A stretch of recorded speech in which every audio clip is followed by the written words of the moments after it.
Assalamualaikum warahmatullahi wabarakatuh. Perkenalkan, nama saya Emma Ramawati, mahasiswa MPDR angkatan tahun 2024. Kali ini saya akan menjawab diskusi 11 pada mata kuliah Studi Komparatif Pendidikan Dasar di model pembelajaran terpadu yang relevan. Berkaitan dengan pertanyaan mengenai model pembelajaran yang terpadu yang paling sesuai dengan kurikulum di Indonesia pada saat ini, dari 10 model yang dikembangkan oleh Fogarty, terdapat 2 model yang paling cocok dengan kurikulum Merdeka yang sedang diterapkan. Model connected atau terhubung, model ini mengaitkan berbagai mata pelajaran dalam satu bidang ilmu yang sama. Pendekatan ini sangat sejalan dengan metode pembelajaran berbasis proyek dan inquiry yang menjadi ciri khas kurikulum Merdeka. Yang kedua, model integrated atau terintegrasi.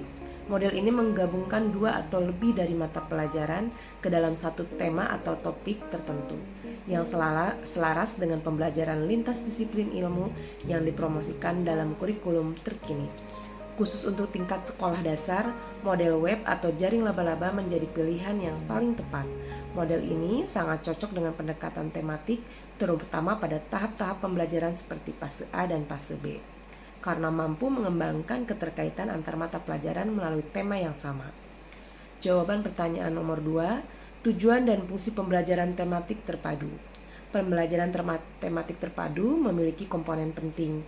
Tujuan dan fungsinya, tujuan utamanya adalah mengembangkan kompetensi siswa secara menyeluruh atau holistik melalui keterpaduan antar mata pelajaran dalam satu tema tertentu. Fungsi pembelajaran ini meliputi penyederhanaan proses pembelajaran, pencegahan tumpang tindih materi, peningkatan efisiensi waktu, serta pembangunan pemahaman yang komprehensif terhadap suatu konsep. Landasan pembelajarannya, landasan filosofisnya menganut pada pemahaman konstruktivisme yang memungkinkan siswa membangun pengetahuannya sendiri. Landasan psikologis, berdasarkan teori perkembangan kognitif Piaget. Landasan pedagogisnya mengutamakan pembelajaran yang bermakna melalui pengalaman langsung. Prinsip-prinsip utamanya ada 5. 1. Pembelajaran yang berpusat pada siswa. 2. Pembelajaran yang bermakna. 3. Keterkaitan antar mata pelajaran. Yang 4. Pengembangan kompetensi menyeluruh, sikap, pengetahuan, dan keterampilan. Dan yang 5. Pembelajaran yang konseptual dan fleksibel. Rambu-rambu pelaksanaannya, tema yang dipilih harus relevan dengan dunia anak. Kedua, materi bersumber dari kompetensi dasar berbagai mata pelajaran. Guru menyusun indikator pembelajaran secara integratif. Kegiatan pembelajaran bersifat variatif dan kontekstual. Tahapan implementasi di dalam kelas. Ada tahapan perencanaan, penentuan tema, pemetaan kompetensi dasar, penyusunan jaringan tema.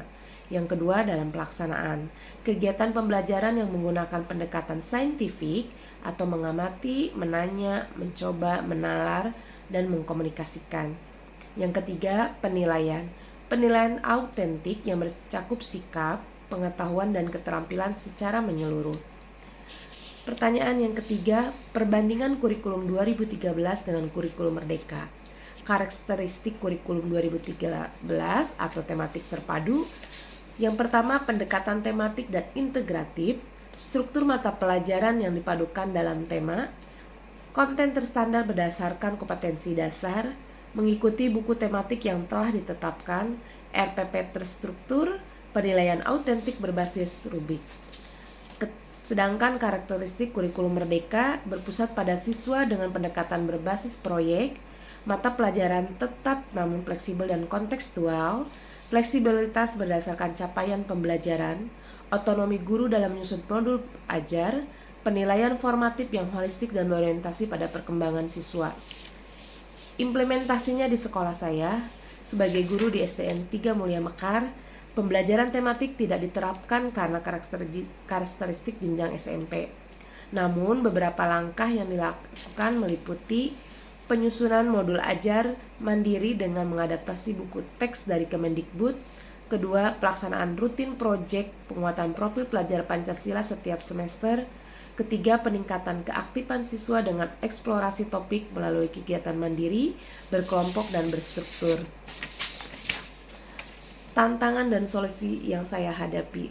Tantangan utama adalah adaptasi guru dalam membuat asesmen formatif dan penyusunan, capaian pembelajaran yang detail, namun pelatihan dan komunikasi belajar masalah ini dapat diatasi secara bertahap. Demikian paparan mengenai pembelajaran tematik terpadu yang perbandingannya dengan kurikulum Merdeka. Mohon maaf apabila terdapat kekurangan dalam penyampaian. Terima kasih atas perhatiannya. Assalamualaikum warahmatullahi wabarakatuh.